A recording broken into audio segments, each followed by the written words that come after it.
Христос воскрес! Истина воскрес! Смрт или слобода за Македонија? Се разбира, но со слобода, се тоа што го правиме со генералот, се тоа што го правиме со вас присутни кои денеска не само што да дадовте вашата поддршка, него на светот му докажувате дека она што го работевме во изминатите неколку недели го продолжуваме после Христовото воскресение. Сето она што го слушнаме во разговорите од страна на луѓето што ги имаат материјалите за срамот што македонскиот народ, македонската држава и сите ние го слушнаме, е едноставно момент за осуда.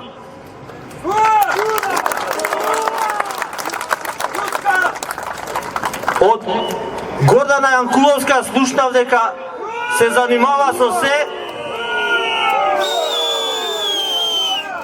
се занимава со суфицит и дефицит, но независниот синдикат на полицијата врз основа на сите они анализи кои ги направиме во изминатите 24 часа донесовме заклучок дека имаме навистина суфицит во МВР. Тоа е само еден човек, тоа е само Гордана Јанкуловска и сето ова што го кажувам. Се надам дека преку камерите, преку објективот на вистината, преку македонската телевизија, преку сите вас, преку се она што се снима, ќе допре до секој оној граѓанин кој едноставно му е скратено правото да слушне вистината.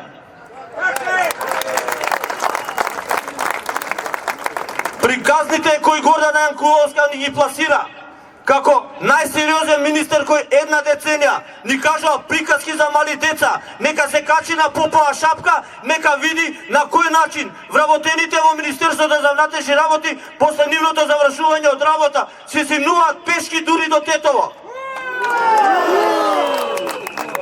А не Никола Груевски од Штип да каже дека најмногу вложил во полицијата. Нека дојде пред граѓаните овдека, не да се стити позади камерите на Латас и останатите кои шпионираат за македонскиот народ, шпионираат против државата и ја доведуваат државата во крајна опасност.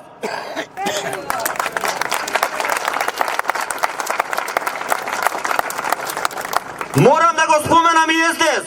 Немој да мисли и СДС да помене онака како што работе во изминатите 25 години и да одат во Брисел да кажуваат дека ќе ја спасат Македонија со амнестија.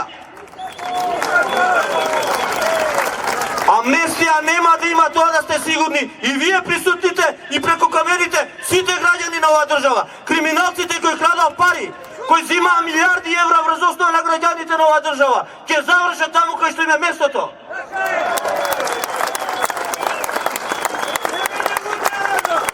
Братот Љубе кој ова ќе го слушне, нека свати дека за многу брзо време ќе биде изваден од таму кај што е.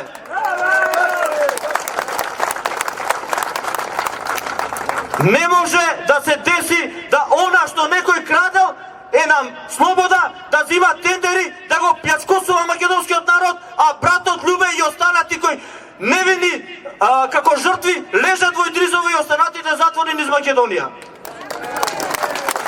И за крај, вработените во Министерството за внатрешни работи, независните членови на синдикатот, кои будно ја следат оваа состојба, нема да дозволат ниту немири на македонскиот народ, односно на граѓаните во државата, ниту амнестија во оваа држава. Смрт или слобода, се надевам дека се тоа што продолжуваме после Великден, ќе го продолжуваме со поголема масовност во наредниот период.